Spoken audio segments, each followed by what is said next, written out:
네, 안녕하세요. 대구에서 사회를 보고 있는 신한익입니다. 네. 세븐 헤빗.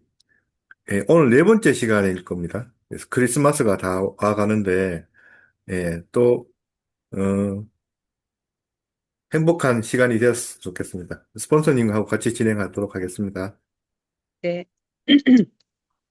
반갑습니다.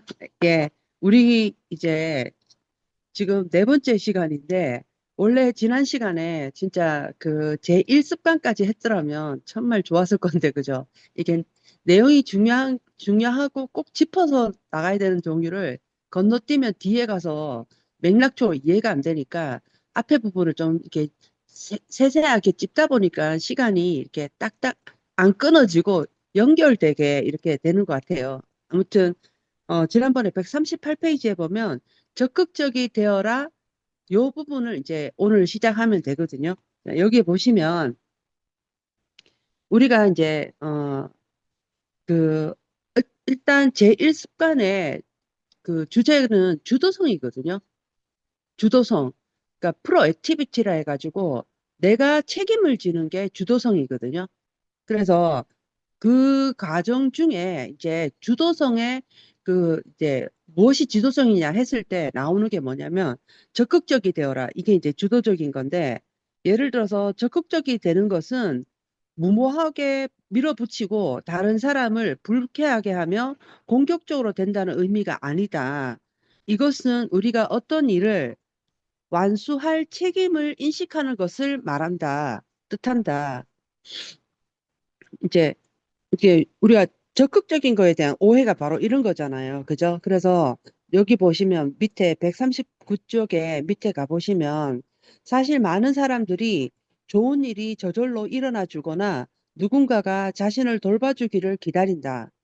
어, 정말 그럴까요? 근데 진짜 이렇다는 거죠. 그래서 많은 사람들이 이렇다는 거예요. 그 저절로 어떤 좋은 일이 일어나주고 누군가가 이제 내가 뭔가 잘 되게 해주고 뭐 이런 거를 바란다는 거죠. 근데 하지만 결국 좋은 일은 있잖아요. 그죠? 좋은 직장을 갖는 사람은 문제를 해결하는 주도적인 사람이지 그들 스스로가 문제거리인 사람은 아니다. 예전에 어떤 인터뷰를 보니까 미국에서 어떤 사람이 인터뷰하는 방법을 가르쳐 주는 거를 제가 봤는데, 예를 들어서 이런 거죠. 왜 지원하셨습니까? 하면 이 회사는 뭐도 좋고 뭐도 좋고 뭐도 좋아서 제가 지원하게 되었습니다. 라고 말하면 안 된다는 거예요. 그렇게 말하는 거는 회사가 당신에게 줄 수 있는 거를 당신이 말한 거라는 거예요. 인터뷰를 할 때는 당신이 회사를 위해서 무엇을 해줄 수 있는지를 말해야 된다는 거예요. 그래서 이 회사가 가지고 있는 이러이러한 부분에서 제가 가지고 있는 이러이러한 부분을 도와드림으로 인해서, 그러니까 제가 기여함으로 인해서 이제 상생할 수 있다. 이렇게 말해야 된다는 거예요. 그러면 우리가 이제 어떤 일을 제안할 때, 우리가 하고 있는 일을 누군가에게 제안할 때, 당신은 이러이러하게 좋은 사람이라서 너무너무 뭐 멋지십니다. 이렇게 말하는 게 아니라, 당신은 이러한 거 있는데, 이 일에서는 내가 이러이러하기 때문에 내가 이러이러한 부분을 함께 일하면 서로 시너지를 낼 수 있습니다. 라고 얘기해야 된다는 거예요. 내가 당신에게 무엇을 해줄 수 있는지를 말해야 된다는 거예요. 그러니까 그게 너무나 당연한 거잖아요. 이 회사는 너무 좋은 회사고, 이 회사가 가지고 있는 철학이 너무 좋고, 이 회사가 가지고 있는 뭐 직원들에게 주는 기회는 너무 좋습니다. 그거 말하지 말라는 거예요. 왜냐면 그거는 회사가 주는 거라는 거예요. 당신이 회사에게 뭘 줄 건지를 말하라. 이거더라고요. 그러니까 내가 당신에게 무엇을 줄 수 있는지, 내가 예를 들어서 후원을 한다면 후원자로서 난 당신에게 무엇을 줄 수 있는지 이런 거 있잖아요. 이런 거를 말해야 된다는 거예요. 그게 오히려 그런 게 적극적인 거죠. 그러니까 이렇게 주도적인 사람은 자신의 직무를 수행하기 위해 올바른 원칙을 따르며 필요한 일은 모두 적극적으로 수행하기 해가는 유형이다. 그러니까 스티븐 코비는 아이들한테 애들이 뭐 어떤 일이 이렇게 뭘 좀 도움을 구하거나 하면 그가 설령 아이일지라도 네가 가진 그 수완과 주도성을 사용해라. 그럼 애들이 하도 많이 들어가지고 우리가 기회 있잖아요. 못 뺏기듯이 이렇게 워낙 많이 들어서 알아요. 이렇게 하면서 내가 가지고 온 수완과 주도성을 활용하라고요. 뭐 이렇게 얘기한다는 거죠. 얼마나 많이 들었으면 애들이 이런 말을 하겠어요. 그죠? 그러면 우리 엄마들이 말하는 알아서 해라고 말하면 애가 좀 당황할 수 있는데 그 언어를 조금 바꾼 거잖아요. 네가 가지고 있는 수완과 주도성을 가지고 해. 말을 알아서 해를 두 가지 언어로 좀 풀어만 줬는데도 내가 할 수 있는 수완이 뭐지? 내가 생각할 수 있는 이때 뭘 하면 되지? 하고 자기가 내가 할 수 있는 수완을 한 번 더 생각해 보는 거예요. 그리고 내가 엄마 아빠한테 도움을 막 구하기만 했는데 내가 할 수 있는 건 뭐 없을까? 하고 이제 주도성을 생각하게 되는 거예요. 그래서 알아서 해가 아니라 수완과 너의 수완과 주도성을 가지고 주도성을 사용해라. 이렇게 표현해라는 거예요. 그래서 정말 이거는 아주 작은 차이가 상대로 하여금 두 가지를 탁 떠올리게 하는 거죠. 수완, 주도성, 내가 책임지는 거지? 이렇게 있잖아요. 넘어가셔서 140쪽에 보시면 사람들에게 책임감을 인식시켜 주는 것은 인격을 무시하는 것이 아니라 존중해 주는 것이다. 주도성은 인간 본성이라는 거예요. 인간 본성의 일부이기 때문에 원래 주도적으로 사람은 한다는 거예요. 그래서 누구 시키는 대로 하는 거를 사람들은 그렇게 좋아하지 않는 거죠, 결국. 자기가 주도적으로 하는 거를 사람들, 이게 본성이기 때문에, 그죠? 근데 우리가 이제 비록 경우에 따라서 이 주도성의 능력이 눈에 띄지 않고 내면에 잠재되어 있을 수는 있지만 이것이 존재한다는 사실은 분명하다. 우리가 다른 사람의 주도적 성향을 높이 평가해 주면 이들에게 사회적 거울로부터 나오는 왜곡되지 않은 하나의 확실한 이미지를 제공하는 셈이다. 우리가 사회적 거울이라고 하니까 무조건 나쁜 걸로 생각할 수도 있잖아요. 근데 이게 사회적 거울이라는 거는 사회적 기대를 말하거든요. 다른 말로. 뭐, 저기, 20살이면 대학을 다니겠지? 그리고, 이제 대학 갔으니까 연애를 하겠지? 뭐 이런 식으로 사회적 기대를 가지고 보는 거죠. 근데 이제 그게 아니라, 이제 그 약간 부정적인 의미라서 사회적 거울을 썼다면, 긍정적인 의미에서는 뭐냐면, 우리가 그 사람이 이렇게 원칙에 가까운 자연의 섭리에 가까운 것을 스스로 할 수 있다라는 거를 비춰줌으로 인해서 그 사람이 그걸 할 수 있게 되더라는 거예요.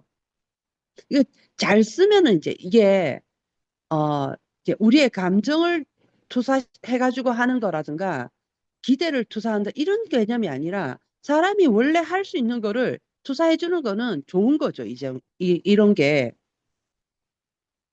그래서 이제 어 요렇게 해줌으로 인해서 뭐 굉장히 주도적이시네요라고 평가해 줌으로 인해서 상대의 주도성이 깨어나는 거예요. 이렇게 있잖아요. 잠자고 있던 게 깨어나는 거죠.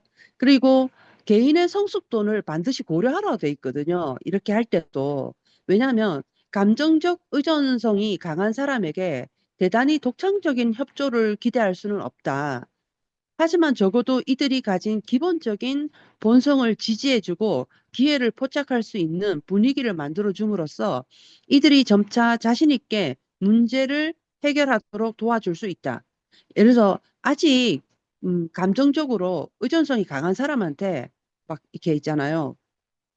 마치 엄청 독립적인 사람에게 기대하듯이 하는 건 아니고 일단 이제 사람 봐서 하는 거죠, 이것도. 그래서 이제 기본적인 본성을 지지해주고 기회를 잘 포착해가지고 이렇게 분위기를 그 사람이 스스로 잘할 수 있도록 주도적으로 할 수 있도록 자기가 선택하고 자기가 책임지도록 분위기를 만들어 줌으로 해서 점차 점차 그 부분이 점점 점점 개발되는 거죠. 이렇게 하실 수 있겠죠. 우리 자신한테도 그렇게 해야 되지만 우리랑 함께 있는 사람들하고도 이렇게 이제 사회적 거울이 되어줘야 되는 거죠. 그 다음에 능동적 행동과 피동적 행동, 능동, 수동의 차이가 어느 정도 나냐면 효과성으로 봤을 때는 25%나 50%만 나는 것이 아니라 5,000% 이상 난다. 그러면 5,000%라는 거는 우리가 상상이 됩니까? 뭐 주식이 5,000% 뛰어오를 수가 있나요? 아무튼 이런 식으로 솔직히 말하면 이 정도로 그러니까 따라잡을 하늘과 땅만큼의 차이를 낸다는 거예요. 특히 영리하고 약간 스마트한 거죠. 사력 있고 그다음에 다른 사람에게 섬세한 사람이 적극적으로 일하는 경우 그 차이는 이 정도로 크다. 우리 주변에 이런 사람 있죠. 굉장히 스마트하고 사력 있고 다른 사람에게 섬세한 사람. 그 사람이 되게 적극적이다. 그러면 이 사람은 아예 그 어마어마한 어떤 그 효과성을 나타내는 거죠. 성공적인 삶을 위해서 그 생산 능력의 균형을 유지하려면 반드시 자기 자신이 주체가 되어야 한다. 이렇게 된 거죠. 여기에 보시면 이제 다음으로 넘어갈게요. 주도적인 이제 그 스타일에 대해서 약간 여기 예화가 들어가 있는데 아무리 절망적인 상황도 그런 우리가 봤을 때 아무리 이거는 답이 없어. 총체적 난국이야 라고 하는 문제도 결국은 주도적으로 사고하게 했더니 어 이제 결국은 답을 찾아내더라는 거예요 스스로. 그러면서 뭐냐면 어, 이 단체가 가지고 있는 어려움을 어, 주도적으로 하게 함으로 인해서 그냥 현실을 받아들이더라는 거예요. 현재 상태는 좋지 않다. 그러나 새로운 대책의 전망은 대단히 좋다. 그리고 따라서 마지막에 사업은 지금보다 더 나아질 것이다. 이렇게 되더라는 거예요. 주도적으로 생각하게끔만 해줘도 이런 거죠. 그래서 우리가 긍정과 주도적 사고의 차이가 뭐냐면 현실의 직시라는 거예요. 142쪽 가운데 보시면 현실의 직시를 이제 현실을 직시한 상태에서 그거를 선택과 책임을 지는 거는 주도적인 사고고요. 긍정적인 거는 현실을 빼고도 할 수도 있어요. 좋은 게 좋은 거라고 생각할 수도 있거든요. 근데 우리는 현실 점검이 안 된 상태에서 막연한 긍정적인 사람은 주도적이진 않아요. 그 사람이. 주도적인 사람의 사고의 공통점은 뭐냐면 현실을 인정을 해요. 직시를 하고 거기에 따른 선택과 책임을 지는 거거든요. 그래서 여기 밑에 보시면 기업, 지역사회 단체, 가족을 포함한 모든 종류의 조직은 주도적이 될 수 있다. 주도적인 사람들이 가진 창의력과 풍부한 재능을 통해 조직 내에 주도성 위주의 조직 문화를 창조할 수 있다. 조직은 환경의 영향을 받을 필요가 없고 조직 구성원의 가치와 목적을 달성하기 위해 주도적으로 행동할 수 있다. 우리는 이제 그 주변 환경에 영향을 받잖아요. 근데 주도적인 사람은 영향을 안 받아요. 뭐 어떤 똑같은 일을 할 때도 그게 그 사람들한테는 다 인정해요. 인정하지만 그거에 영향을 받고 안 받고를 본인이 안 받는 쪽을 선택하는 거예요. 그래서 어 굉장히 중요한 포인트 같아요. 아무튼 그래서 주도적이니까 당연히 그 사람한테는 창의력과 풍부한 재능을 끌어낼 수가 있는 거잖아요. 그렇게 해서 그다음에 주도적인 말을 하라로 한번 넘어가 볼게요.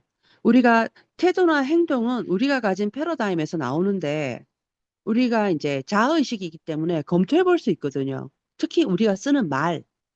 근데 그 말에는 반사적인 말을 쓰는 사람들은 반사적인 말은 책임감이 하나도 없어요. 책임이 다 밖에 있어요. 예를 들어서 이게 나야. 내가 할 수 있는 모두야. 이거를 딱 자기를 한정하는 거거든요.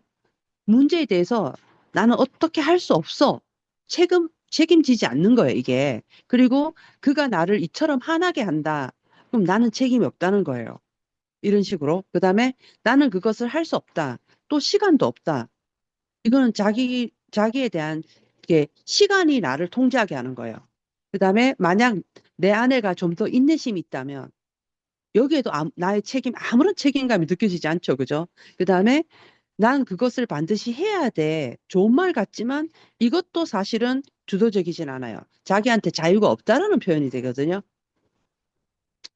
자, 그래서 우리가 앞에서 그 유전적 결정론, 환경적 결정론, 뭐 이런 결정론을 했잖아요. 근데 운명이 마치 결정된 것처럼 말하는데 이 말들의 기본적인 패러다임은 공통점이 뭐냐면 책임 전가예요. 나에게는 책임이 없다거든요. 그 나는 반응을 선택할 수 없다가 운명론이에요.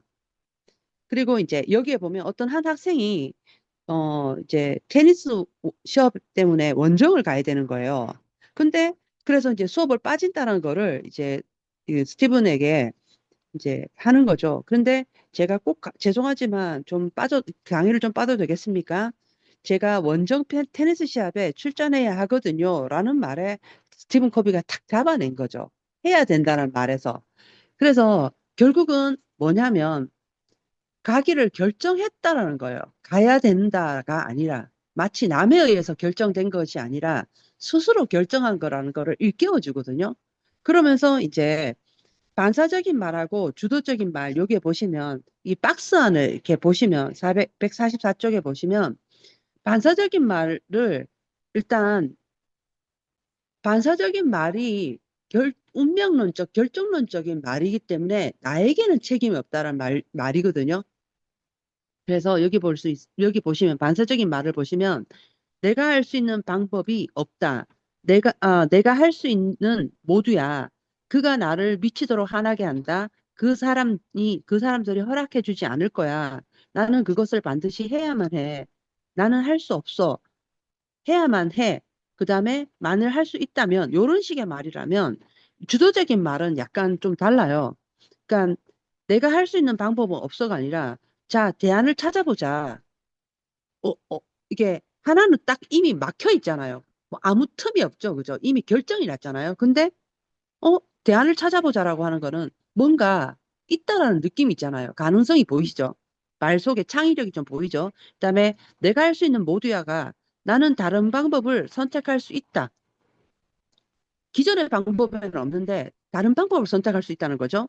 그가 나를 이토록 미치도록 한다. 이거는 뭐냐면 화나게 한다는 나는 나의 감정을 조절한다로 바꿀 수 있는 거죠. 그 다음에 나는 효과적으로 설득할 수 있다. 그 다음에 내가 적절한 반응을 선택한다. 내가 선택한다. 내가 원한다. 내가 할 것이다. 이게 주도적인 말이거든요. 그래서 이제 스티븐 코비는 이 학생에게 이제 결국은 주도적인 말을 가르쳐요. 가르쳐서 아마 이 학생은 평생 살면서 이게 한 번의 경험으로 굉장히 주도적으로 말하는 법을 배웠을 것 같아요. 근데 우리는 이제 이들의 대화를 통해서 우리가 한번 배워보는 거죠. 뭐 해야 된다가 아니라 하기로 결정했다라고 말하라는 거죠. 어쨌든. 그 다음에 145쪽에 보면 반사적인 말이 갖는 심각한 문제에 대한 내용인데, 지적인데요. 이렇게 말하는 게 왜 나쁘냐면 그게 일종의 자성 예언이 되어서 그렇거든요. 말해놓고 말을 지키는 거예요. 나는 이게 전부야. 내가 할 수 있는 전부야. 난 더 이상 할 수 없어. 하는 순간 그 말을 내가 지키기 위해서 따르더라는 거예요. 그 말대로 하려고. 근데 예를 들어서 주도적인 말을 했다면 그것도 내가 자성 예언이 되니까 새로운 대안이 있을 테니까 내가 한번 더 생각해 볼게요. 라고 한다는 거는 그렇지 하고 또 그쪽으로 또 생각을 하게 되잖아요. 이런 식으로. 그러니까 부정적인, 반사적인 말을 해놔놓고 그 말대로 우리가 하려고 한다는 게 제일 문제거든요. 그래서, 진짜 이게, 진짜 심각한 거는 우리는 말을 따르려고 한다는 게 제일 문제인 것 같아요. 다시 말해서 자신의 운명은 이미 결정됐다는 패러다임을 굳게 믿고 이러한 믿음을 입증하기 위해서 그에 맞는 증거를 만들려고 한다는 거예요. 너무 무섭지 않아요? 그리고 그 결과 자신의 인생이나 운명에 대한 책임을 상실하게 될 뿐만 아니라 점차 피해의식을 갖게 되고 스스로에 대한 통제력을 상실하게 된다. 이 같은 사람들은 자신이 처한 상황 및 여건을 다른 사람, 주위 환경, 심지어 하늘에 떠 있는 별과 같은 외부의 영향력 탓으로 돌린다. 난 더 이상 할 수 없어. 하는 순간 더 이상 할 수 없는 이유를 막 찾아낸다는 거예요. 그러니까, 진짜, 그거는 진짜 너무너무 무섭지 않아요? 이런 게 진짜 무섭지 않아요? 그래서 아이들 키울 때 애들 입에서 나오는 부정적인 말, 반사적인 말, 마치 결정된 것 같은 운명적, 결정론적인 그런 말을 딱 할 때 탁 집어내서 있잖아요. 그 말을 주도적인 말로 바꿔보는 거예요. 그러면 그게 또 자성예언이 돼갖고 그 말 따라 또 간다는 거예요. 그러니까 진짜 내가 나도 그렇게 해야 되지만 내 주변에도 반사적인 말을 쓰는 사람이 있다면 이렇게, 음, 그러니까 살짝만 이렇게 너치를 주는 거죠. 이렇게, 이게 우리가 일침을 가한다고 할 때 예전에 배울 때 일침이 이게 침을 놓을 때 쿡 찌르면 안 된대요. 그러면 그러니까 침 놓을 때 피 안 나잖아요. 그러니까 그렇게 침을 놔야 되는, 따꼼 해야 되는 거야. 따꼼, 아차 해야 되거든요. 쿡 쑤시면 안 된다는 거예요. 침을 놓을 때는. 근데 톡 치는 게 너치잖아요. 이 너치 효과가 좋은 게 뭐냐면 반사적인다는 말이 그게 이게 안 좋은 말이기 때문에 살짝만 쳐주는 거죠. 그러면 딱 일깨우는 순간, 어? 이런 거 있잖아요. 그리고 저도 이 책을 읽고 이 부분이 약간 말을 내가 자성 예언처럼 될 수도 있다라는 무서운 생각이 들어가지고 그다음부터는 꼭 해야 된다라고 말을 써야 되는 게 아니고 내 자의에 의한 선택이라는 거를 선택의 이 경우가 있잖아요. 그럴 경우에는 저는 그 왜 이런 거 있잖아요. I have to라는 말을 쓰는 게 아니고 I will을 쓰는 거죠. 할 거야 이렇게. 나 책 읽을 거야 이렇게 하는 거지. 책을 읽어야 돼. 이렇게 하지 않는다는 거예요. 그러니까 그 사소한 것도 말이 이렇게 거슬리더라고요. 이게 주도적인 말을 해야 되는데 이렇게 있잖아요. 그리고 여기 보면 어떤 사람이 이제 내용이 이렇게 세미나에 온 어떤 사람이 자기는 내용이 너무 좋은데 자기 결혼 생활에 이거를 적용하고 싶다는 거예요. 그러면서 자기는 아내를 이전처럼 사랑하지 않는다고 하고 아내도 자기에 대한 감정이 이전 같지 않고 문제는 뭐냐면 우리한테는 애가 셋이 있다는 거예요. 그러면서 우리의 문제를 좀 도와달라는 우리 부부 가정의 문제를 좀 도와달라고 해서 스티븐 커비가 쭉 들어봐요. 들어보는데 어 그러니까 이제 물어봤으니까 답을 주는 게 뭐냐면, 아, 그러시구나. 그러니까 더 이상 사랑하는 감정이 없으시네요. 그러면 사랑을 하세요라고 말하는 거예요. 그녀를 위해서 헌신하세요. 이렇게 말하는 거예요. 그러니까 이 남자가 하는 말이, 아, 내가 더 이상 그런 감정이 없다고요. 사랑하지 않는 사람을 어떻게 사랑해요? 이렇게 말하는 거예요. 그랬더니 사랑, 그러니까 사랑을 하셔야 된다고요. 그러니까 사랑은 하나의 동사인 거지. 그 어떤 동작을 했을 동사를 움직여서 거기에 따르는 감정이라는 결과가 붙은 거잖아요. 그래서 이거를 하나 일깨워줘요, 이 사람한테. 사랑한다는 감정은 사랑하는 행동에서 나오는 결실입니다. 그러니 먼저 사랑하십시오. 그녀에게 잘해주세요. 희생하십시오. 그녀의 말에 귀를 기울이고 공감해주고 감사하세요. 그녀를 믿고 지지해주세요. 이렇게 말하는 거예요. 그렇게 할 의사가 있습니까? 왜냐하면 이 사람은 자기 가정의 문제를 해결하고 싶어서 물어본 거거든요. 그래서 여기에 보면 모든 선진사회에서 출판된 위대한 문학 작품들은 사랑을 행동하는 동사로 본다. 그런데 후진적이고 반사적인 사람들은 사랑을 느끼는 감정으로 본다. 이들은 이러한 감정의 노예가 된다. 그런데 헐리우드의 영화의 각본은 대부분 우리를 감정의 동물이기에 행동에 대한 책임을 지지 않아도 되는 것처럼 믿게 한다. 우리가 사랑에 대한 것도 사실은, 그러니까 뭐가 먼저고 뭐가 나중인지를 아는 게 되게 중요한 것 같아요. 그러니까 그 감정을 마치 감정이 이제 오면은 행동을 하려고 한다는 거예요. 그게 아니라 행동했을 때 감정이라는 결과가 나오는 거죠. 이 두 개가 바뀌는 순간 인생이 되게 힘들어지는 것 같아요. 제가 여기 있다 보니까 아버지 생신에 못 갔어요. 근데 생신에 저희 이제 언니들이 이제 모여가지고, 아, 아버지랑은 안 맞아. 아버지랑 정말 안 맞아. 안 맞아. 이렇게 막 이제 아빠랑 뭐가 안 맞다는 거예요. 그런데, 이제, 저희 언니들을 뭐라 하는 게 아니라, 아빠랑 진짜 뭐가 안 맞아. 이렇게 하는 거예요. 진짜, 김은희, 김은희는 아빠랑 잘 맞아. 우리는 안 맞아. 이렇게 얘기하는 거예요. 그러니까 그걸 우리 딸이 들은 거예요. 우리 큰딸이 거기 같이 있어가지고 그의 대화를 듣고 가슴이 답답해서 저한테 전화를 해준 거예요. 그래서 그때 상황을 들었는데 김은희랑 아빠랑 진짜 잘 맞아. 근데 우리랑은 안 맞아. 근데 김은희랑 아빠랑 잘 맞는데 김은희가 미국 가는 바람에 우리가 안 맞는 우리가 아빠랑 살아야 되니까 너무 답답하다는 거예요.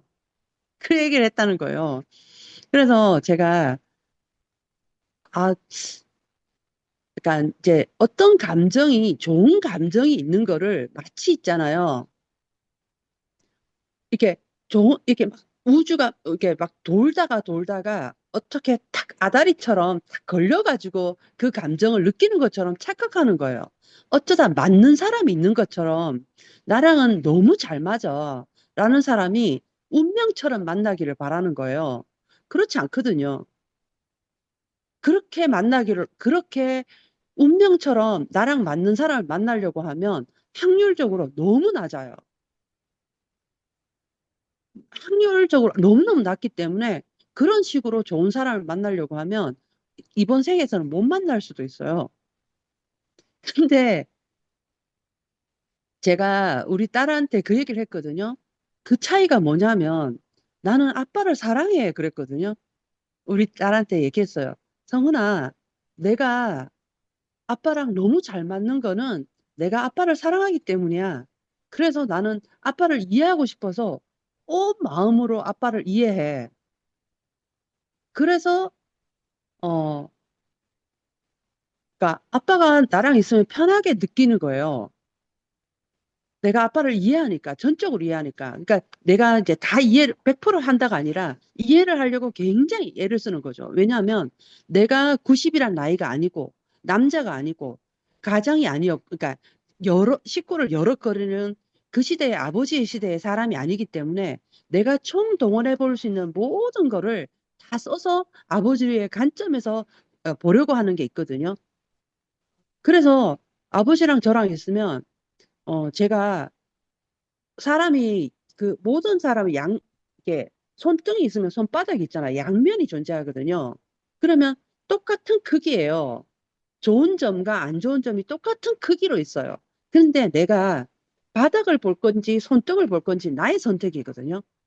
우리는 나의 손바닥 좋은 점을 봐주는 사람을 만나고 싶잖아요. 근데 사실은 그 뒤에 그 크기의 반대 부분 또 있거든요. 근데 내가 좋은 점을 보려고 노력하는 거 있잖아요. 그 사람이 관점에서 보려고 노력하는 거는 이런 부분이거든요. 그래서 제가 아버지한테 편지도 썼는데 뭐냐면 아버지의 가장 나는 여자고 아버지는 남자잖아요. 그러면 여자들은 제일 듣고 싶은 말이 사랑해라는 말이라는 거예요.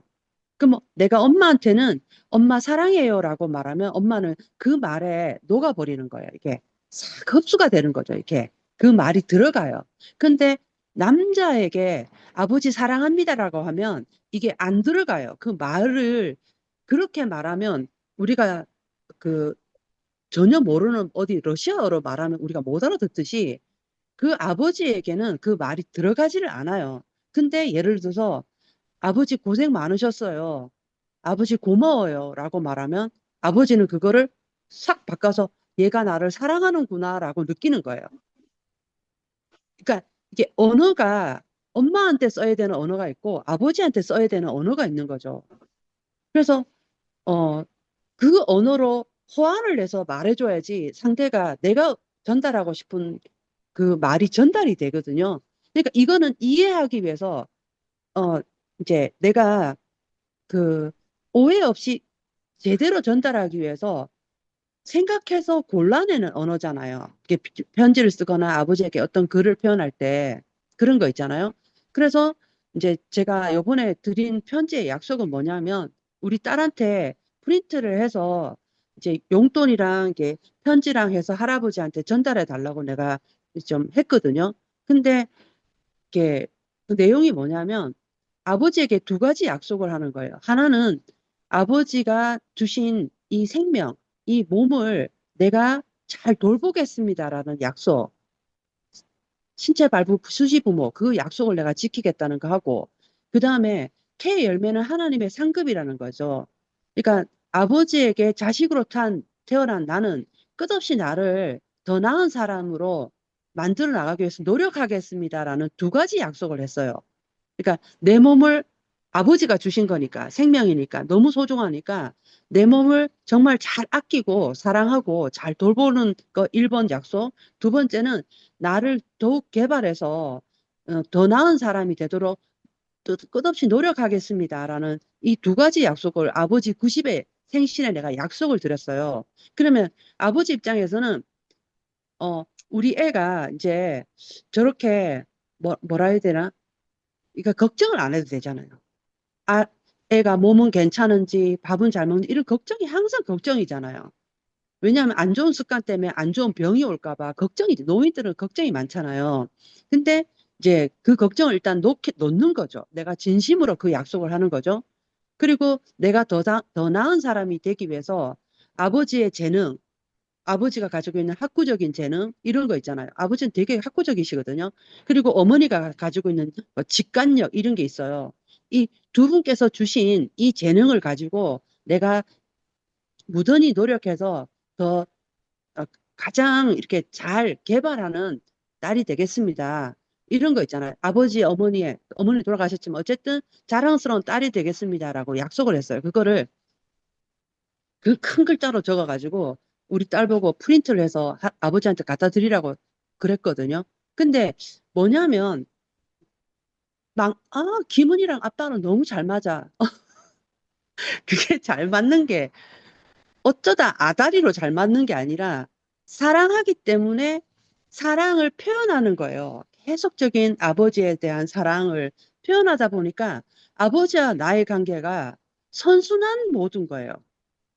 그러다 보니까 이제 이게 남들이 보면 둘이는 되게 잘 맞는 것 같아. 나랑은 안 맞아. 이렇게 되는 거예요.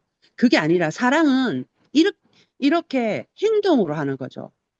행동해서 우리가 느끼는 감정은 안정감이거든요. 아버지가 저를 통해서 느끼는 감정은 안정감이에요. 아, 우리 자식이 나를 이렇게 사랑하는구나. 나의 수고를 이렇게 알아주는구나. 나의 어떤 그런 거 있잖아요. 세상에서는 그 빛을 발하지 못했을 수도 있어요. 아버지의 재능이. 그 시대적인 그런 게 있잖아요.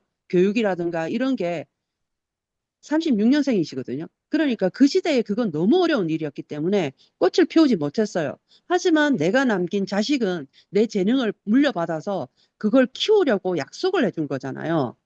그죠? 그러니까 이제 아버지의 입장에서는 나는 꽃을 피우지 못했지만 내 자식 때에서 아니면 그 손녀 때에서 이렇게 꽃을 피워주려고 하는구나라고 하면 얼마나 마음이 기쁘시겠어요. 그런 거죠. 그러니까 저는 이 부분이 너무너무 중요하다 생각하거든요. 누구랑 어떤 관계를 맺더라도 정말 먼저 사랑하면 좋은 감정이 오는 거죠. 감정이 따라오는 거예요. 그러니까 약간 그런 게 있거든요. 그러니까 양질의 사랑을 주면 양질의 결과가 나오는 것 같아요. 하여튼 저는 이 부분에서 우리가 감정의 노예가 될 필요가 없다는 거죠. 특히 우리는 우리 같이 사람을 만나서 이렇게 감정적인 거를 많이 교류하는 직업들을 감정 노동자라 부르잖아요. 지적 노동자, 감정 노동자.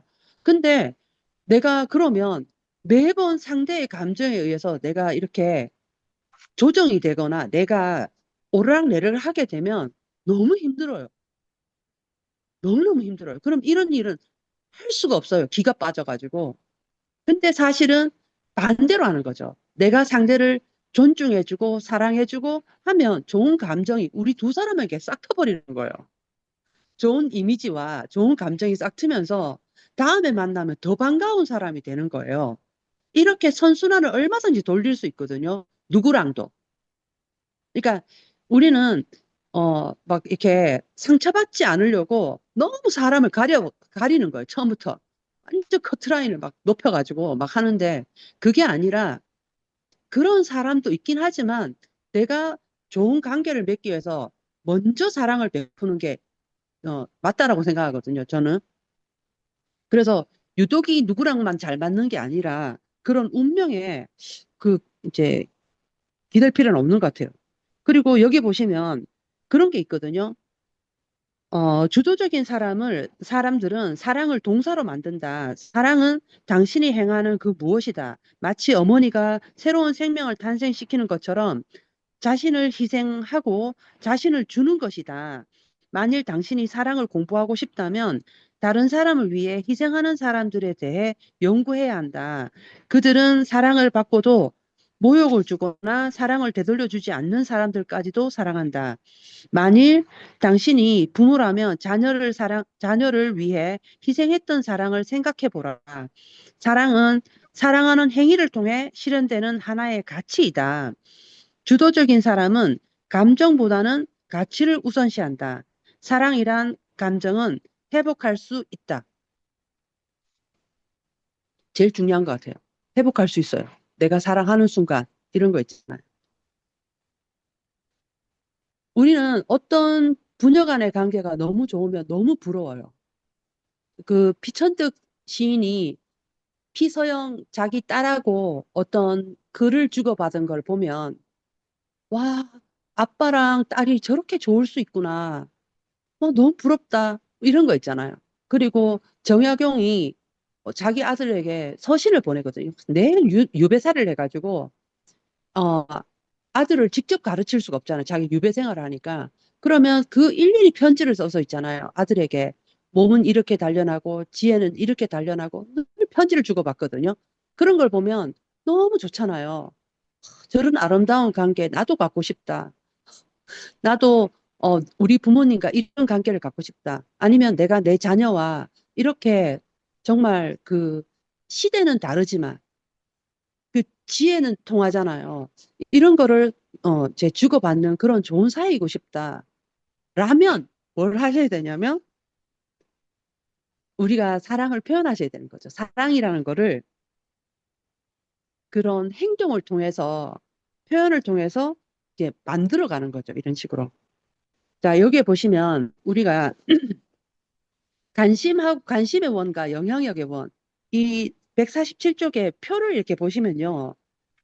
그러니까 우리가 이제 관심 있는 분야가 있잖아요. 그러면 무관심과 관심 분야가 나눠지기 시작해요. 표 보이시죠? 이런 식으로. 그러면 세상에 내가 모든 걸 다 관심 있진 않아요. 무관심한 영역이 있는가 하면 유독이 관심 있는 영역이 있어요. 그러면 관심의 영역이 보이시죠? 그죠? 그런데 예를 들어서 이 관심의 능력 같은 경우에는 뭐 자신의 건강이라든가 자녀, 뭐 직장, 뭐 여기서는 외체라 돼 있는데 이렇게 외부적인 거, 뭐 돈 관련된 거, 핵전쟁 뭐 이런 거는 관심 분야일 수 있잖아요. 그러면 나중에 표에다가 이게 공책에다가 따로 무관심의 영역과 관심의 영역을 이렇게 표시를 하고 적어 보세요. 뭐에 관심이 있는가? 그러면 저 같은 경우에는 건강, 가족, 뭐 운동, 식사, 요리, 뭐 자기 개발, 일, 그다음에 돈 이런 게 저는 관심의 원에 들어가 있거든요. 한번 나중에 꼭 적어 보세요. 그리고 난 다음에 주도적인 사람은 자신의 노력을 영향력의 원에 쏟는데 넘어가 볼게요. 페이지를 넘어가 보시면 그림이 하나 더 보여요. 밑에 보시면 아까 무관심의 영역이 있었고 관심의 영역이 있고 그 다음에 영향력의 영역이 있어요. 그러면 우리가 관심의 영역은 누구나 다 있단 말이에요. 맞죠? 그런데 반사적인 사람은 관심의 원에다 집중을 해요. 자기 관심에 있는 요 영역에 있잖아요. 집중을 해요.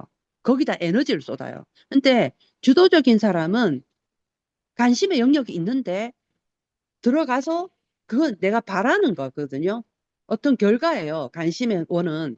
그런데 그거에 대해서 자기가 뭘 할 건지 자기의 영향력의 원에다가 탁 이렇게 적어 나가요. 자기가 집중을 하거든요.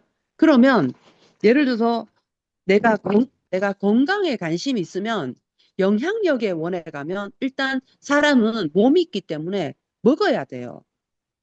먹지 않고는 건강할 수가 없어요. 그러면 제대로 된 식사를 있잖아요. 해야 되잖아요. 그러면 나는 건강하게 뭐 진짜 9988하고 싶어. 99세까지 팔팔하고 싶어라고 그런 관심이 있으면 내가 영향력은 어디로 가야 되냐면 나의 주도성은 그래서 몸을 위해서 이거잖아요. 이게 잘 먹어줘야 되잖아요. 식사. 영양가 있는 식사를 해야 되잖아요. 제때에. 그죠? 습관이잖아요. 이거는 식사를 해야 되는데 식사에 유독이 영양이 부족하다면 우리가 영양제를 보충하잖아요. 그런 개념에서. 그죠? 영양도 보충하고 그리고 내가 나이가 있으면 밥으로 해결 안 되는 게 있거든요. 그게 예를 들어서 코큐텐 같은 게 그런 거잖아요. 이거는 내 몸에 있는 조효소 자체가 쪼그라들어가지고 에너지가 안 만들어지는 거기 때문에 이런 거는 어쩔 수 없이 보충을 해야 돼요. 나이 때문에 먹어줘야 되는 거거든요. 그러면 그것도 내가 섭취해야 되는 것도 들어가는 거죠. 그리고 운동 들어가잖아요.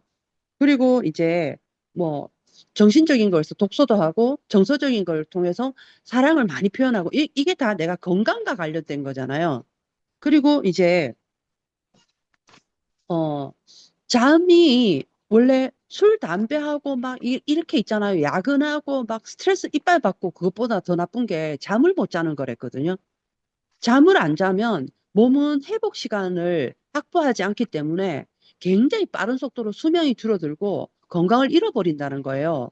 그러면 우리가 쓸데없이 잠을 8시간 자라 하지 않거든요. 8시간 동안 내 몸이 뭘 할 게 있어가지고 8시간을 자라고 하는 거거든요. 그러면 우리가 이제 8시간 수면 시간을 확보하는 게 되게 중요해요. 그래서, 어, 물론 좋은 걸 잘 먹고 하는 것도 되게 중요한데, 잠자는 걸 확보하는 것도 되게 중요하고, 그때가 내 몸이 가장 중요한 일을 하잖아요. 면역과 관련된 일을 하니까, 내 몸이 그 일을 하도록 확보해줘야 되잖아요. 그러니까 항암 치료 시간이잖아요. 왜냐하면 우리가 말하는 대식세포라든가 NK세포 같은 것들이 그런 안 좋은 세포들을 다 이렇게 처리하는 시간이니까 그 시간을 확보해 줘야 되는 거죠. 그래서 그러면 건강하고 싶으면 잠을 자줘야 되는 거예요. 잠을 방해하는 것들은 무조건 다 내가 어떻게든 조치를 취해야 되잖아요. 그래서 저는 나이가 제가 지금 50대 중반이니까 자연적으로 숙면이 안 돼요. 호르몬이 없어가지고. 그러면 자기 전에 칼슘 대하라고 B 플러스하고 이렇게 오메가 3하고 자기 전에도 먹고 자거든요. 깊은 수면으로 들어가려고 내 나름 하는 게 있어요. 이렇게 굿슬립의 리버전 되는 바람에 내가 못 사왔거든요. 그러면 굿슬립도 저는 한 번씩 그러니까 인면이라고 하는 거 있잖아요. 잠을 들어가는데 오래 걸리는 때는 굿슬립을 먹거든요. 그러면 이게 단축되는 게 있어요. 그리고 이게 우리가 그 생각을 정리하는 그 잠이 있고 몸을 리셋시키는 잠이 있는데 굿슬립은 몸을 리셋시키는 데 에너지를 주거든요. 그래서 그걸 먹고 자면 짧게 자지만 굉장히 빨리 회복시키는 그런 게 차이가 있어요. 그래갖고 이런 지식을 활용하는 거죠.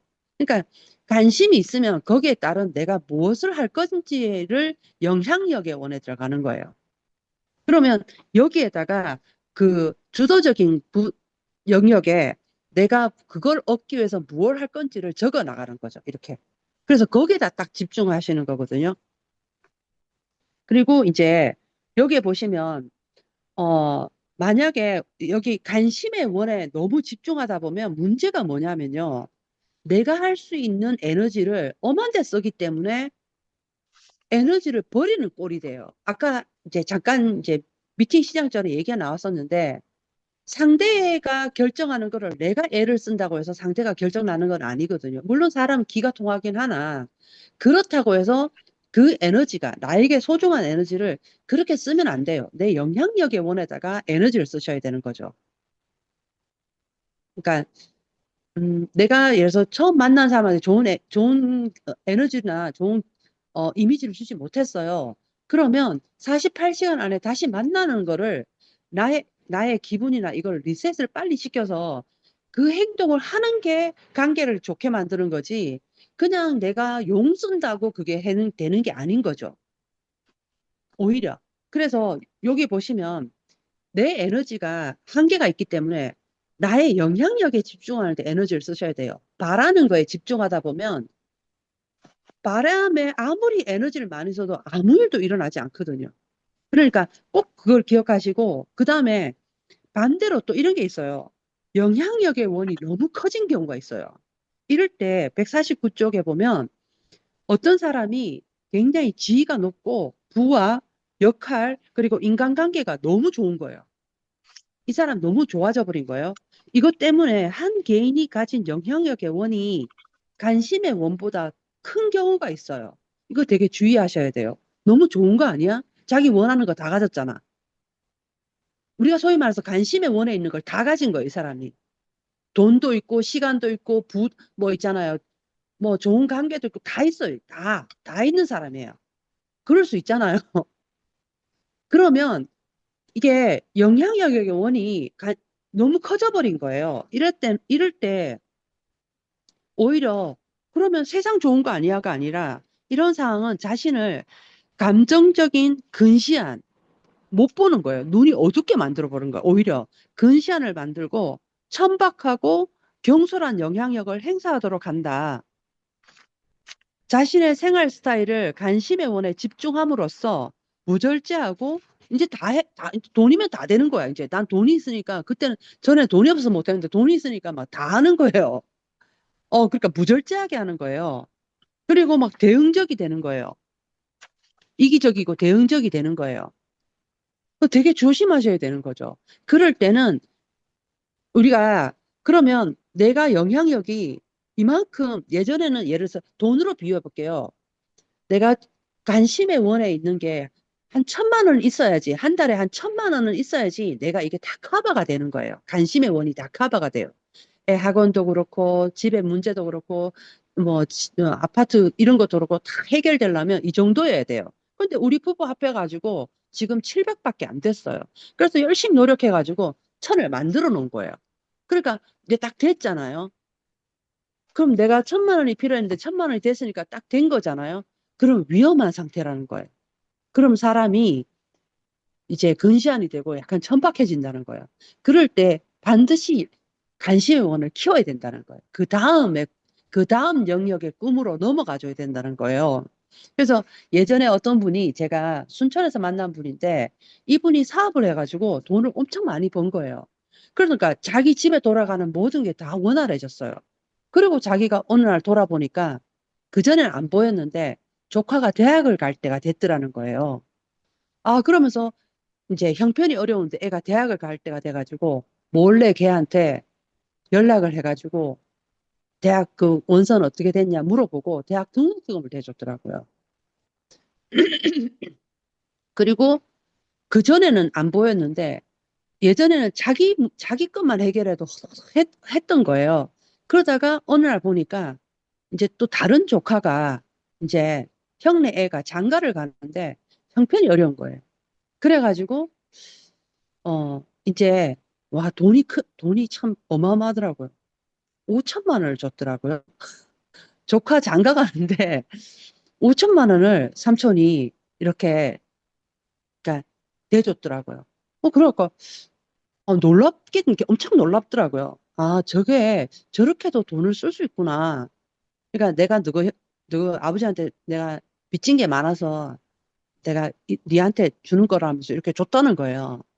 그러니까 사람이 아, 자기 배불렀으니까 끝나는 게 아니라 그 옆에 있는 배고픈 사람들이 보이면서 이렇게 챙겨주기 시작하더라고요. 그래서 이게 일종의 이런 거죠. 저 사람은 계속 돈을 벌어야 될 이유를 계속 만들어내는 거예요. 내가 보니까. 근데 그게 되게 좋게 좋게 있잖아요. 이렇게 좋은 일을 많이 확장해 나가는 게 보이대요. 그래서 이게 왜 천박하냐. 자기 배 부르고 많은 사람은 왜 천박하고 자기 배 부르고 배고픈 사람 보면서 이렇게 주는 사람은 그 사람은 천박하지 않고 끝없이 저렇게 되는구나라는 거를 좀 실제로 본 사례라고 해야 되나? 그런 거거든요. 그 다음에 우리가 직접적인 통제, 간접적 통제, 통제할 수 없는 게 있는데, 직접적인 통제는 나와 관련된 거예요. 그래서 나의 태도를 바꿔야 돼요. 나의 태도를 바꿔야 되는 거거든요. 그러면 습관 1, 2, 3을 해야 돼요. 내가 주도적이 되고, 그 다음에 끝을 생각하고 시작하고, 시간 관리를 하고, 요거를 하는 게 내 직접적 통제에 들어가고 나의 영향력이에요. 근데 간접적인 거는 상대에게 있어요. 상대가 어떻게 해줘야 되는 게 있어요. 그럴 때는 다인관계 4, 5, 6 있잖아요. 습관 4, 5, 6을 하셔야 되거든요. 그래서 방법이 스티븐 코비는 상대에게 영향력을 끼치는 방법은 30여 가지가 넘는데 우리는 고작 있잖아요. 세네 가지만 쓰더라는 거예요. 설득의 방법에는 30여 가지가 넘는데도 우리는 정해진 그 패턴만 하더라는 거예요. 근데 통제할 수 없는 거는 뭐 기후라든가 과거에 있었던 일이라든가 뭐 상황이라든가 이미 벌어진 거잖아요. 이런 거는 그냥 이건 내가 못 바꿔요. 그럴 때는 싫더라도 그거를 기꺼이 인정하고 사는 방법 있죠. 이건 거예요. 그럼 내가 어떤 일이 딱 생겼을 때 이게 내가 통제해야 되는지 상대에게 있는지 그 누구의 것도 아닌 건지를 구분해서 거기에 맞게끔 에너지를 집중하는 거죠. 그래서 넘어가 보시면 이제 그렇게 하시고 그다음에 어 어쨌든 모든 게 결론은 자기의 영향력에 집중하게 되면 이게 전체적으로 다 해결이 돼요. 그리고 152쪽에 보시면 영향력의 원학대가 있거든요. 결국은 뭐냐면 우리가 어떤 상황에 대한 반응을 선택하게 되면 그것만으로 그 상황에 강력한 영향력을 미칠 수 있다는 사실은 매우 고무적이다. 요거를 화학 구조식에서 어느 한 부분을 바꿈으로써 그 결과의 본질 자체를 바꾸는 것과 같다. 이런 거죠. 그래서 이제 어떤 사람이 우리가 만난 이 독재적인 사람 밑에서 일하는 어떤 사람들의 어떤 그 고충을 다루고 있는데 주도적인 사람이 그 사람을 바꾸는 게 아니라 자기의 영향력에 집중해서 상호 보완을 해내는 스토리가 나오거든요. 이거 한번 꼭 보세요. 그 다음에 기대와 결의로 가볼게요. 156쪽에 보시면 우리 기대하잖아요. 어떤 일을 기대하잖아요. 어떤 좋은 일을 기대하잖아요. 근데 그거를 기대적인 말을 하지 말고요. 결의, 내 마음을 다지는 말로 바꿔보는 거예요. 근데 여기에 보면 이제 성경에 나오는 요셉의 이야기가 나오는데 요셉이 상황은 되게 안 좋았거든요. 근데 이 사람은 주도적인 사람이었기 때문에 어쨌든 이 사람이 어, 자기의 인생을 바꿔 나가는 거예요. 그리고 모든 거는 이제 책임은 일단 우리가 주도적이 되라 1번에서 모든 책임 나에게 있거든요. 그래서 예를 들어서 맨 밑에 보면 결혼 생활에 어떤 문제가 있다고 하자. 만일 내가 계속해서 아내의 잘못만 지적한다면 실제로 무엇이 유익하겠는가? 나는 책임이 없고 아내만 책임이 있다고 말하는 것은 스스로를 무력한 희생물로 인정하는 것이다. 다시 말하면 이것은 스스로를 부정적인 상황에 집어넣고 얽매, 응- 얽매이게 하는 것이다. 올가매는 것이다. 이런 거잖아요. 그래서 결국은 뭐냐면 결의의 결의의 말을 하시는 거예요. 결의. 내 뜻을 맺는 거 있잖아요. 나의 선택인 거죠.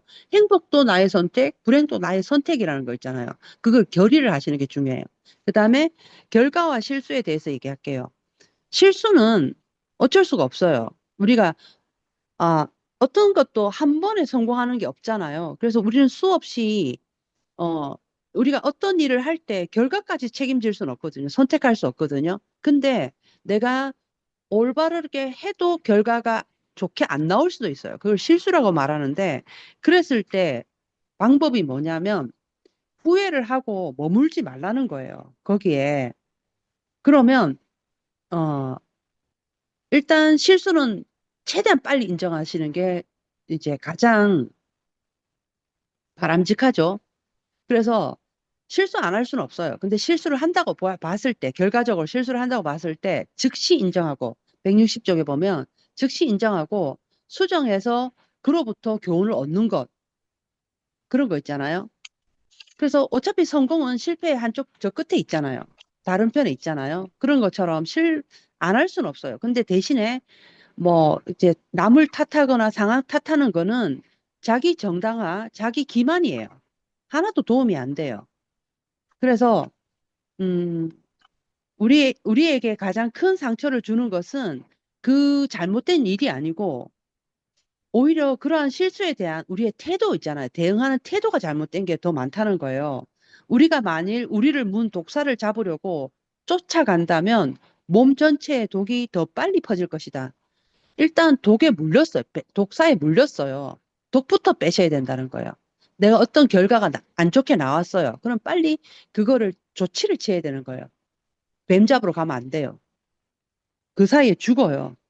그래서 즉시 그 독을 제거하기 위해서 조치를 취하는 게 나아요. 그러니까 어떤 일을 실수했다면 즉각적으로 바로바로 이제 그거를 처리하고 더 이상 그 다음 문제가 생기지 않도록 하는 게 더, 더 현명한 거죠. 어떻게 보면. 그 다음에 약속과 이행으로 가볼게요. 영향력의 원에서 가장 중요한 게 약속이거든요. 약속을 하고 지키는 능력이에요. 그래서 이게 자기 성장의 본질이거든요. 주도성의 본질이고 이거는 자기 성장의 본질인데 결국은 약속하고 지키는 거예요. 그래서 우리가 약속을 하고 지키는 거, 목표를 설정하고 이걸 지키는 거 있잖아요. 그게 어때서? 아니요, 이렇게 하게 되면 자기 통제의 장점을 깨닫게 하는 내적 성실성을 갖추게 되거든요. 그래서 이것뿐만 아니라 인생에 대해 책임질 수 있는 능력과 용기를 갖게 된다. 어떤 사람이 자기 인생을 책임질 수 있는 능력과 용기를 가진 사람이 있다면 우리 너무 부럽잖아요. 그 사람 너무 부럽지 않아요? 근데 그렇게 하기 위해서는 내가 약속을 하고 지키고 목표를 하고 지키는 거예요.